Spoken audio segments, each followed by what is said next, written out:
Hi, Founder fans, Jason here, and today we are discussing Federal Farmer number 10, the 10th observation from the Federal Farmer, an anti-federalist in our series, Anti-Federalist Paper. So today we are talking about the states, or more accurately, the Federal Farmer is talking about the states. And again, this anonymous author, who's probably Melanchthon Smith, he spends most of paper number 10 reacting to criticisms of the Federalist Papers. By this point, January 7th of 1788, the Federalist Papers have started coming out, and some of their discussions have directly contradicted what the Federal Farmer had been saying. So he spends most of the time actually discussing what the kind of responding to responses to his response. The old-fashioned reaction to the reaction video, if you will. Most notably, he talks about he continues discussing the House of Representatives and the number of representatives. And he does, I actually have a quote here.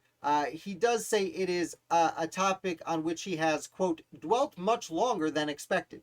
But he comes back to it because the Federalists have kind of forced his hand here. Now, there are several arguments made by the Federalists, but the one I'd really like to really start with here and focus on is state power. Now, one of the main criticisms of the Federal Farmer to this point has been that the House of Representatives just does not have enough people. Look, we have so many more representatives in the state governments divided by the separate states than we ever would in the federal government. And it seems that certain Federalists had argued, well, that's because the United States government under the Constitution only has a few powers that are very limited. Most of the powers, by far the large majority of the powers are left to the states. And the Federal Farmer feels compelled to respond to this by saying, hey, sure, you only have a few powers, but those are unlimited taxation and building the military. Those are pretty extraordinary powers that supersede all other powers. And there's even a quote somewhere in here where the Federal Farmer references the power, quote, to make fence laws pales in comparison to the power to raise militaries and tax. Now, to be fair, the state governments could also tax, but that doesn't mean that they couldn't. They had the power to tax, but so did the federal government. And the federal government, as the Federal Farmer had discussed in the past, could tax the residents of each state so heavily that it made it impossible for the states to also tax. That was one of his main fears. You could also argue that, as the farmer acknowledges, that the states could raise militias also, but those militias, according to the Constitution, could be called in by the federal government. As we discussed earlier, there was no posse comitatus law for the individual counties to call the militia back on their own, so to speak. And then the Federal Farmer goes in even further here, and it's really, really fascinating because the farmer comes in and basically says, hey, if the state government is so important to the federal government, because I should note that another argument of the Federalists is, listen, the states have power, they're part of the system.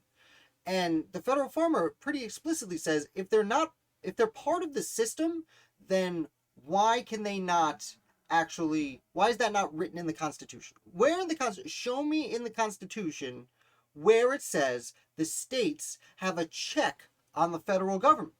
And this is an argument you don't hear quite enough from the anti-federalists, but I'm glad it is brought up here by the Federal Farmer. Because, again, bringing up this, the Federal Farmer says, you're calling this a federal constitution. You're calling us anti-federalists and calling yourself federalists, which is confusing. The Federal Farmer is an anti-federalist. And his argument is, if this was a federal government, then the states would have some kind of legal check on the power of the federal government. But they don't. You're just saying they get to make all the other laws that we don't want to make. So where's our check? And in fact, he outright says that the Constitution is a consolidated government, by which they meant at the time, using the word consolidated, they meant national. So they're saying this is not a federation of states. This is a national government.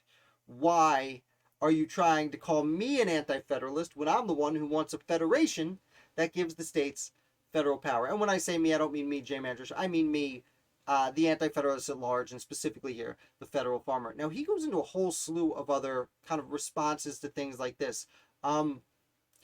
Take a long time to go through all of them, but when it really boils down to it, that's the essence of federal farmer number 10 is, why are you saying that the states have power when you haven't written to the Constitution the states have power? Because I'll remind you that it's not until the 10th Amendment in the Bill of Rights that specifically says all other powers are left up.